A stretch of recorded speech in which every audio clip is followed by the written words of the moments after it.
C'est donc fait, on connaît la deuxième version du Solar Impulse, plus grand, plus performant, plus sophistiqué, mais aussi plus accueillant pour le pilote. Tant mieux, puisqu'il va devoir rester dans l'avion pendant 5 jours. L'appareil doit faire le tour du monde, mais pas de n'importe quelle manière. Il s'agit d'un énorme défi scientifique, puisque l'appareil ne consommera pas la moindre goutte de carburant. Comment ? Eh bien, grâce à des capteurs photovoltaïques. Avec nous en direct à Payerne, en Suisse, l'aéronaute Bertrand Piccard et le pilote André Borschberg. Bonsoir à tous les deux.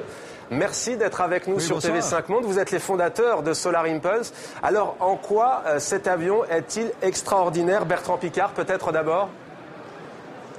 C'est le premier et le seul avion capable de voler de manière perpétuelle, uniquement à l'énergie solaire, sans aucun carburant.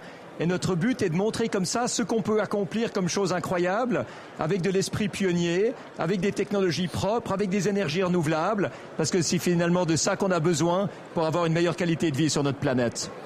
André Borschberg, vous allez bientôt piloter ce Solar Impulse. Vous êtes prêt ?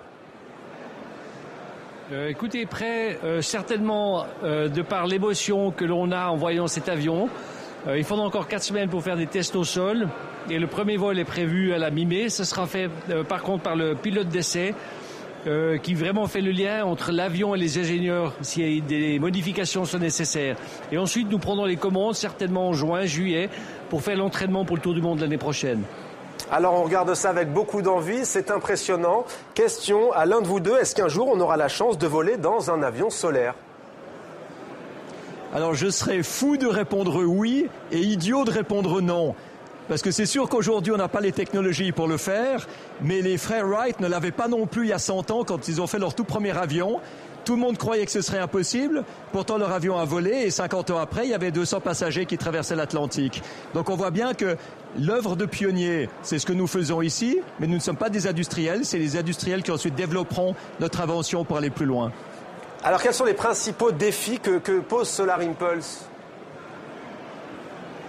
Alors en ce moment, ça sera vraiment de traverser les océans parce que cela représente en fait un vol de 5 jours, 5 nuits au minimum. Lorsque nous quittons par exemple la côte chinoise, nous n'avons pas avec certitude la météorologie de l'autre côté de l'océan, donc aux États-Unis. Ça sera une découverte petit à petit, ça va nécessiter des changements de route, beaucoup de prévisions au fur et à mesure et on a une équipe au sol finalement qui s'occupe de toute cette partie-là, qui fait le routage. Qui fera certainement aussi le reroutage. Et ça, c'est vraiment, je dirais, le point le plus délicat. C'est vraiment le point où on rentre dans l'exploration pure. Alors peut-être avant de vous quitter, chers messieurs, un mot sur le coût du projet. On imagine que ça demande beaucoup d'argent. Qu'en est-il ? Dites-nous. Alors écoutez, c'est un budget d'à peu près 150 millions de dollars répartis sur 12 ans.